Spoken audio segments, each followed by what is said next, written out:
Hello, good evening. I don't know if you've ever watched the show The Resident. Have you ever heard of the show? So this is the show that is has come to my attention. Apparently, it's been on for a while, and I guess I just learned about it. I was actually looking for another show. I was told about this show that it's supposed to be a medical show that really depicts what really goes on in healthcare. And it wasn't called this, it's called something else. I want to say it's called The Nix or something like that, but I could be completely wrong. But I found this show, The Resident, and it's on Netflix, and I'm so intrigued by it. I'm so intrigued by it. And I'm intrigued because of everything that goes on. Like the show, it really depicts the politics that takes place in healthcare. I find myself like I can't just watch one episode. I'm watching like more than one episode. So if you guys know about the show, if you've heard of it, let me know because I'm on season 2. So I'm on season 2, and it was season 2, and it was I think it was episode 20. And it was about a girl by the name of Kira Johnson. I don't know if you guys ever heard of her. She actually died after childbirth.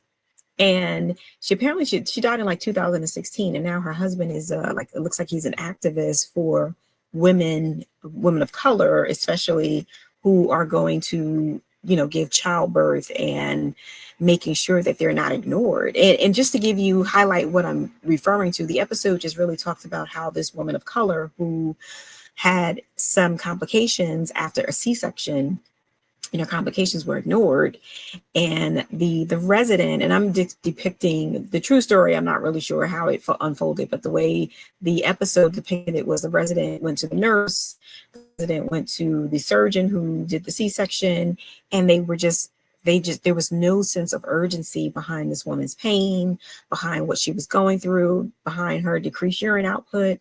And by the time they took her back to the OR, they went to cut her open, and like it was just blood was everywhere, and they had sound like they had nicked her bladder at some point, I guess during the C-section.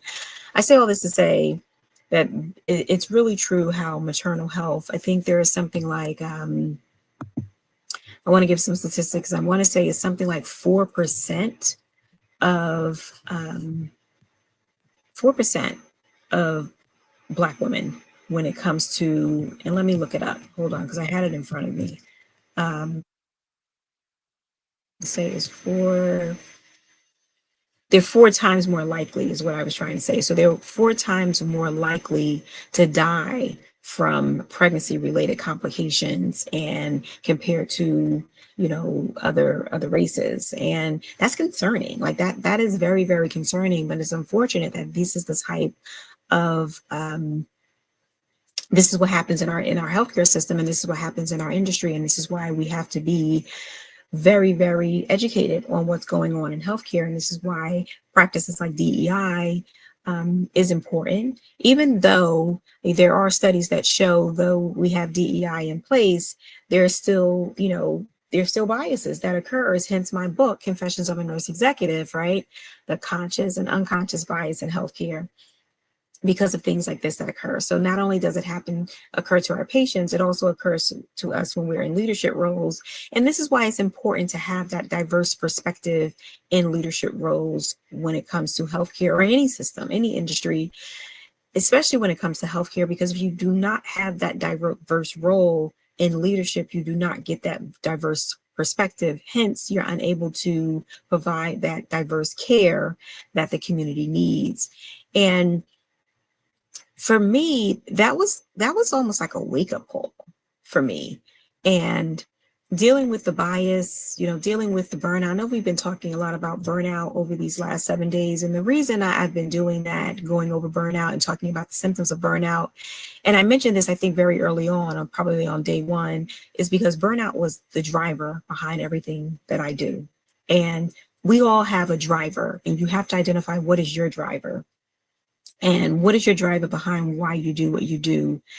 And for me, it was burnout. It was bias, right? Bias that led to burnout.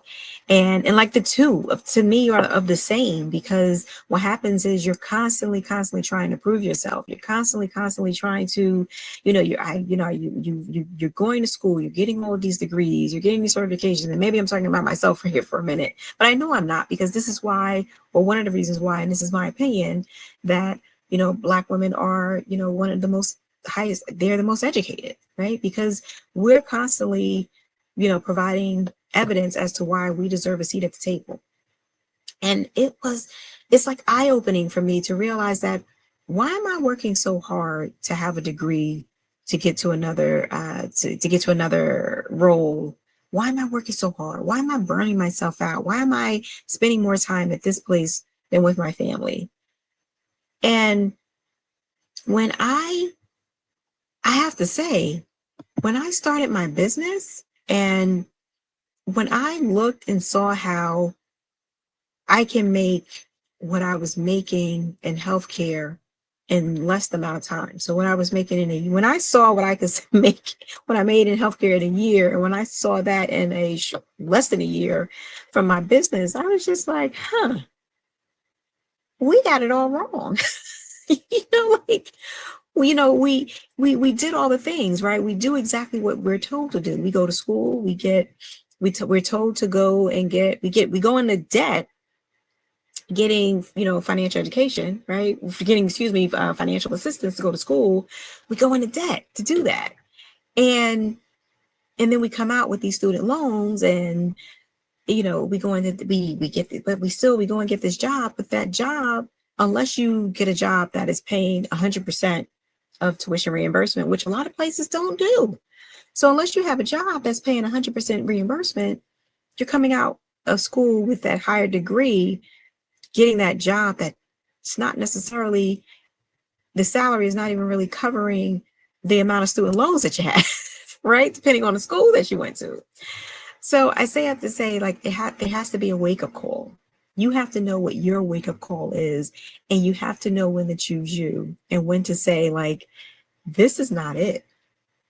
And this is where, when you talk about building generational wealth, when you start about allowing yourself other opportunities, and this is why opportunities, when they come and they present themselves to you, you have to take them. And and there's never going to be the right time. It's never going to be the right time. It's never going to, when you say about having a baby, right? You get pregnant, you weren't expecting it. It's never going to be the right time. I'm not ready yet. I'm still in school. I haven't received, that promotion yet, or I didn't get the house yet. It's never going to be the right time for you to decide. But that, especially if you're in a situation like I was, when are you going to choose you? When are you going to stop feeling like you have to do all of the things in order to be happy, or you have to put this in place first before you can start that business? You have to put this in place first before you can write that book. You have to put certain things in place before you can, before I put my money into anything else, or before I start the business, before I write the book, before I open that account, or before I buy the house, there's never going to be the right time. And you have to have that wake up call and say it. And if what's happening in the government right now is not a wake up call for you to start your business, if it's not a wake up call for you to choose you, I don't know what is. And I implore you to choose you and figure out what your wake up call is. And I encourage you to join us at the Health and Wealth Expo, because these are the type of things we're going to be talking about. We're going to be talking about how to monetize your expertise. We're going to be talking about giving you financial education, what you need to know, talking about business plans, talking about real estate, talking about, how to start practices. We're going to have a healthcare law attorney in the building, giving you information on starting, because, when you start a practice as a healthcare professional, that's a medical practice. So if you start a IV hydration, for example, you're starting a medical practice, and you want to have that structure that you need. You want to make sure that your practice is put in place properly. So that attorney is going to be giving you the rundown on what that looks like. And I'm just super excited about it. And you should be too. So join us, healthandwealthexpolive.com. March 31st, today is the last day for early registration. The ticket sales will be increasing. And, I really hope that you choose you.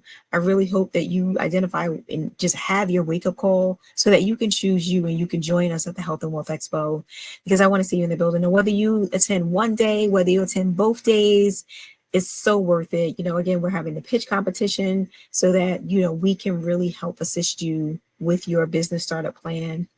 We're also going to be recognizing nurse shift change. It's time to shift our mindsets. It's time to take a shift in nursing. It's time to have a shift in healthcare. So you'll be seeing more about nurse shift change over the next few weeks. And again, I just invite you guys to join me. Join me so that you can start shifting your mindset, so that you can start shifting your change as well, and seeing what that's going to look like for you. So where's your wake up call? Think about your wake up call. What was your wake up call? Think about it. And I can't wait to see you guys on May 15th and 16th. And I'll see you guys tomorrow. I'll see you guys tomorrow night.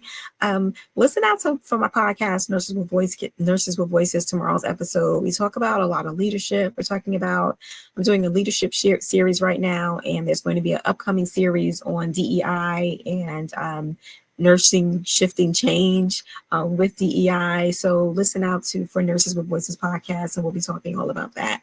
So I'll see you guys tomorrow. All right, take care, guys.